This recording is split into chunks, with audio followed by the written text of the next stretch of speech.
A ver, vamos a situarnos por un momento. Imagina la escena, el Ártico. Sí, Un tablero de ajedrez geopolítico, helado, gigante, donde las piezas se están moviendo de una forma, totalmente inesperada. y en el centro, Groenlandia. Exacto. Groenlandia.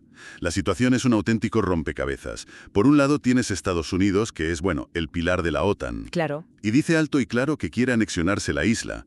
Y casi al instante, la respuesta de sus aliados europeos de esa misma OTAN es enviar tropas Para impedirlo. para impedirlo. La pregunta ¿es inevitable? ¿No? ¿Qué está pasando exactamente? ¿Cómo es posible que aliados acaben, bueno, apuntándose entre ellos? Es que el escenario rompe todos los esquemas.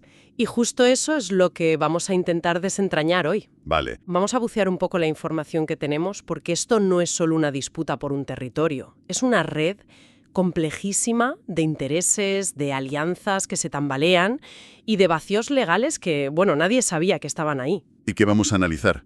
Pues la idea es tocar los puntos clave. El argumento de seguridad que da Estados Unidos, la respuesta que es muy contundente, de Europa. Tanto militar como política, entiendo. Exacto, y sobre todo la paradoja que esto crea en el corazón mismo de la OTAN. Es una crisis que literalmente podría cambiar las reglas del juego para siempre. Vale, pues vamos al lío. Toda historia tiene un detonante, ¿no? Un momento en que todo salta por los aires. Sí, En este caso, fueron unas declaraciones del entonces presidente de Estados Unidos, Donald Trump, al principio mucha gente se lo tomó un poco a broma. como una excentricidad más. Sí, claro. Pero él insistió una y otra vez en su intención de anexionarse el territorio. Y lo más curioso es que el argumento no era económico, era de pura estrategia.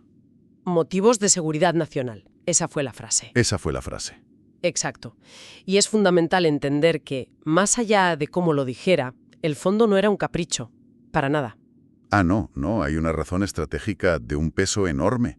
Y tiene un nombre casi de película. La cúpula dorada. La cúpula dorada. Suena... Suena a ciencia ficción, ¿verdad? Pues es el nombre de un programa militar estadounidense para crear una red de defensa antiaérea y espacial. Un escudo, básicamente. para proteger Norteamérica de un ataque nuclear. Eso es. Y en ese diseño, por su posición geográfica, Groenlandia no es solo importante. La palabra que se usa en los informes es vital. Vital. O sea, no es algo secundario. Es la clave de bóveda de todo el sistema. Sin ella no hay escudo, o al menos no un escudo tan eficaz. Pero no es solo eso. Claro, me imagino que hay más. Uno piensa en el Ártico y... Piensas en recursos, en rutas marítimas. Exacto. ¿No será esto una cortina de humo para unos intereses más terrenales? Es una pregunta muy pertinente. Y la respuesta seguramente es que son las dos cosas. La justificación oficial es la seguridad, y es real. Pero Washington también enmarca todo esto en la competición geopolítica. Claro. No lo presentan como una expansión por sí, lo venden como una maniobra preventiva frente a los supuestos movimientos militares de Rusia y China en la región. El clásico lo hago para que no lo hagan otros. El de siempre. Es un doble juego. Me protejo con mi escudo y de paso me aseguro el control de una zona que cada vez vale más oro, antes de que lleguen mis rivales, claro. Un argumento muy conveniente, desde luego. Y antes de que esto escalara a lo militar, hubo un intento de solucionarlo por las buenas, ¿no? Sí, se intentó la vía diplomática, pero fue un fracaso absoluto. ¿Qué pasó? Pues se organizó una reunión al más alto nivel. Imagínate, los ministros de Asuntos Exteriores de Dinamarca y de la propia Groenlandia. Ajá. Viajaron a Washington. Se sentaron con el secretario de Estado y con el vicepresidente de EU. ¿Y? Y nada, el resultado fue nulo. La reunión terminó sin éxito. De hecho, la descripción que se hizo es tremenda. ¿A qué te refieres? El ministro danés, Lars Løkke Rasmussen, dijo algo que revela hasta qué punto el choque fue frontal. Dijo que no habían conseguido mover ni un milímetro la postura de Washington. Vaya. Y remató con una frase que es lapidaria. Está claro que el presidente tiene el deseo de conquistar Groenlandia. Conquistar. Uf, esa palabra lo cambia todo. ¿Todo? Ya no hablas de diplomacia ni de una compraventa. Estás hablando de una agresión. Supongo que esa palabra hizo saltar todas las alarmas en Copenhague y en Bruselas. Fue la cerilla que encendió la mecha, porque la respuesta europea fue inmediata. Claro. Ante el fracaso diplomático, Dinamarca, que es quien tiene la soberanía, pide ayuda a sus socios, y la respuesta es militar. ¿Quiénes respondieron? Pues varios países anuncian el envío de tropas. La lista incluye a potencias como Alemania, Francia y también a los países nórdicos, que están ahí al lado, claro, Noruega y Suecia. Y entre todos, si no me equivoco, la voz más contundente fue la del presidente francés, Emmanuel Macron. Sin duda. Soltó una frase que es en sí misma toda una declaración de intenciones. ¿Cuál fue? La frase es el epicentro de la postura europea y tiene muchísimas capas. Macron dijo: este territorio pertenece a la Unión Europea y es también el territorio de uno de nuestros aliados de la OTAN. Doble afirmación, muy potente. Potentísima. Y no se quedó en palabras. Confirmó que Francia iba a enviar medios terrestres, aéreos y marítimos, o sea, un compromiso total. Espera, para un momento que me acaba de hacer cortocircuito el cerebro. ¿Pertenece a la Unión Europea? ¿Eso dijo? Juraría, estaba convencido de que Groenlandia se había salido de la UE hace décadas. Sí. Por un tema de cuotas de pesca, ¿no? ¿Se ha equivocado Macron o hay algo que se me escapa? Has puesto el dedo en la llaga. Esa es precisamente la gran paradoja legal, el gran agujero negro de este conflicto. A ver, explícamelo. La declaración de Macron es políticamente muy fuerte, pero jurídicamente es, como mínimo, muy ambigua. Groenlandia es un territorio autónomo, sí, que forma parte del Reino de Dinamarca. Y Dinamarca sí es miembro de la UE. Hasta ahí, la lógica de Macron parece que se sostiene. Parece, pero siempre hay un pero. El pero es que en 1985 los propios groenlandeses votaron en referéndum y votaron abandonar la Comunidad Económica Europea, la precursora de la UE. Lo que yo decía. Exacto. Así que formalmente, y esto es clave, Groenlandia no integra la Unión Europea. ¡Qué lío! Es un territorio de un país de la UE, pero no es territorio de la UE. Un lío jurídico tremendo. O sea que Macron está defendiendo como territorio comunitario un lugar que explícitamente decidió no serlo. Básicamente. Entonces, su declaración es una apuesta política muy arriesgada. Está intentando crear una realidad jurídica sobre la marcha, para proyectar fuerza. Es un farol. Esa es la pregunta del millón. Y las consecuencias de esta ambigüedad son enormes. ¿Por qué? Porque si Groenlandia no es, técnicamente, parte de la UE, surgen dudas muy serias sobre si se podría aplicar la cláusula de defensa mutua. El artículo 42.7. Ese mismo, el que obliga a los Estados miembros a ayudar a otro que sufra una agresión. Es como el artículo 5 de la OTAN, pero europeo. ¿Y la Comisión Europea qué dice? Pues esa es otra. La propia Comisión no ha aclarado con precisión si activaría esa cláusula. Hay un silencio ahí. Es un limbo jurídico en el peor momento posible. Y dentro de Europa, me consta que no todo el mundo tiene esa misma contundencia. La postura de España, por ejemplo, parece mucho más prudente. Sí, es un buen ejemplo del ala más cautelosa. La ministra de Defensa, Margarita Robles, aparece citada diciendo que la decisión se tomará esta semana. O sea que se lo están pensando. Claro, por un lado muestra alineamiento con los socios, pero por otro pide calma. Su frase es: no precipitemos acontecimientos. Es un equilibrio muy delicado, ¿sabes? Solidaridad, pero sin echar más leña al fuego. Exacto. Aunque en una cosa sí que es tajante. Rechaza de plano la idea de una invasión por parte de Estados Unidos. Ahí no hay medias tintas. No, ahí la califica de inaceptable y gravísimo. En eso la condena es unánime en toda Europa.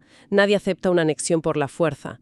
Lo que cambia es el cómo responder. Entonces, si ponemos todas las piezas sobre la mesa, el cuadro es alucinante. Tienes a un miembro de la OTAN, Estados Unidos, ¿Sí? amenazando la soberanía de un territorio de otro miembro, Dinamarca. Y como respuesta, otros miembros clave de la OTAN, como Francia o Alemania, envían tropas. Para defender al segundo del primero. El conflicto se está desarrollando dentro de la familia. Es increíble. Y lo fascinante, y a la vez terrorífico, es cómo esto deja el marco legal de la propia OTAN hecho trizas. Claro, el famoso artículo 5. El corazón de la alianza. Su razón de ser. El principio de uno para todos y todos para uno.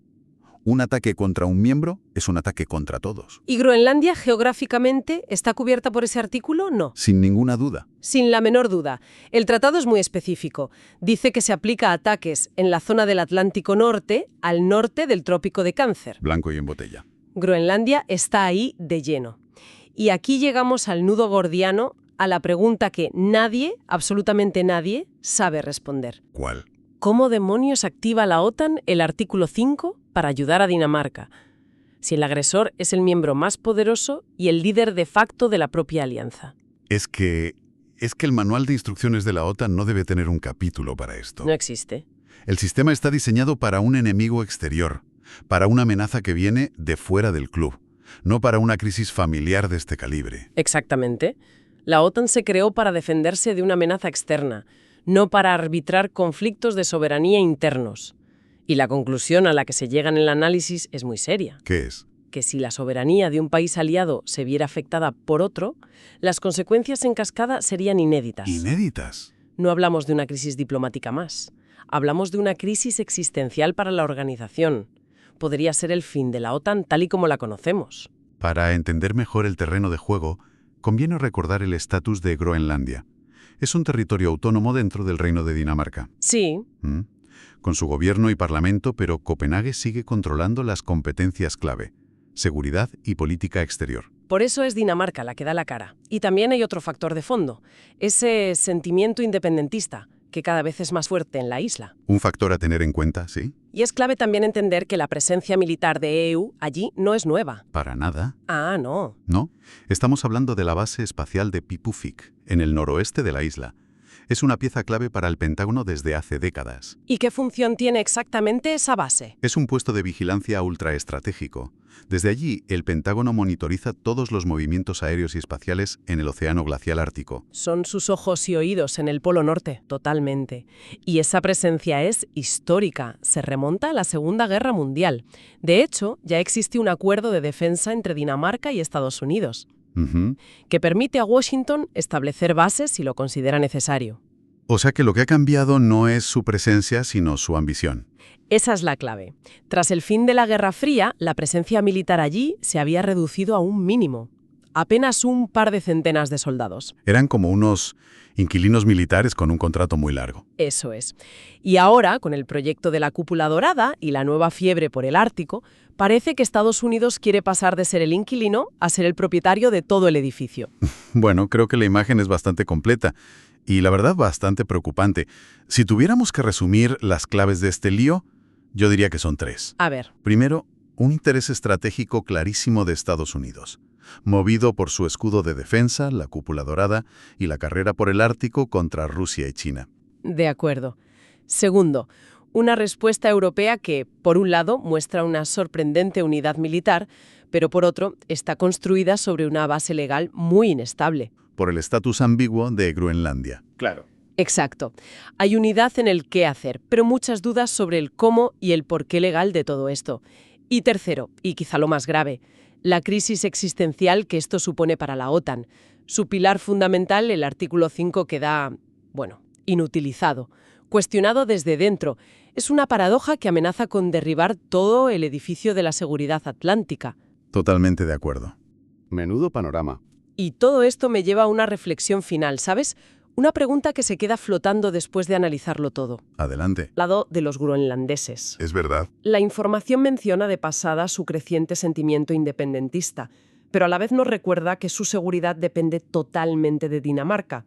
Son el tablero sobre el que otros mueven sus piezas. Sí. Y la pregunta que me hago es, en medio de esta disputa de gigantes, ¿qué papel puede jugar el propio pueblo de Groenlandia?